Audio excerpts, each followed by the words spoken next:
Hola, and welcome to your weekly adventure on High Plains Passport. We are heading now into the next leg of our journey, the next chapter, if you will. And I must say I am really excited to cross over into El Salvador. It has been a long time coming. I've heard so many mixed reviews about this country, some saying that El Salvador has unmatched beauty, others saying, why bother? So it's time I go and make up my own mind about this country.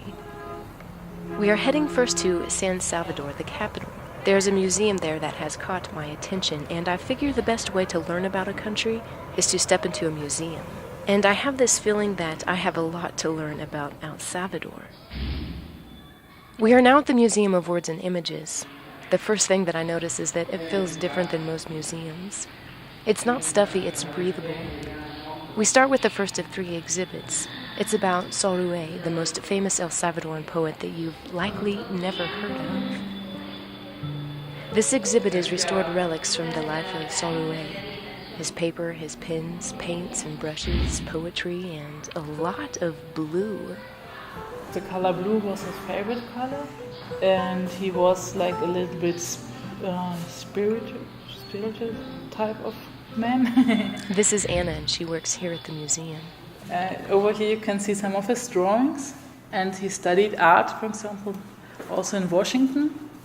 And he also was an ambassador for El Salvador in the United States. He did several things in his life here. Sallarue, in addition to being a poet, was also a painter, a well-accomplished artist, a man of many talents, which is evident in this multimedia display of work. But he is mainly known for his literary work, the style in which he wrote, and the El Salvadoran subject matter. He wrote stories from the view of the countryside. With his stories, these traditions survive. She's referring now to his piece titled Scarecrow. There were a massacre in El Salvador from indigenous people. They say that they killed from 10,000 to 30,000 people this time. And nobody wrote about it. It was like it didn't happen at all. And he wrote a short story, like a testimonial short story about this. Sallarue was iconic for his time because he wrote from a part of El Salvador that otherwise never would have had a voice. This is displayed in his works like Scarecrow and also a piece called Tears of Clay. It's one of the books that every child here in school has to read. It's about the customs and tradition of the farmer people or of the people of the countryside, and it uses the typical language of them.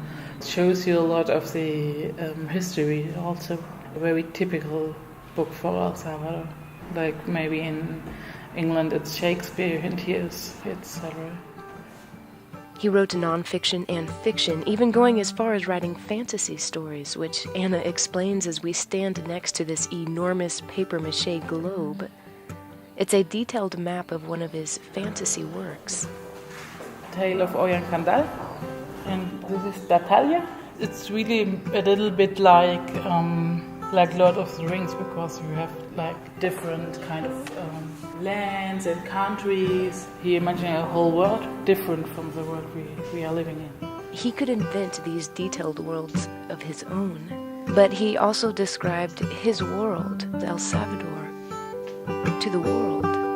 And I'm starting to get this feeling that El Salvador has this story that really needs to be told.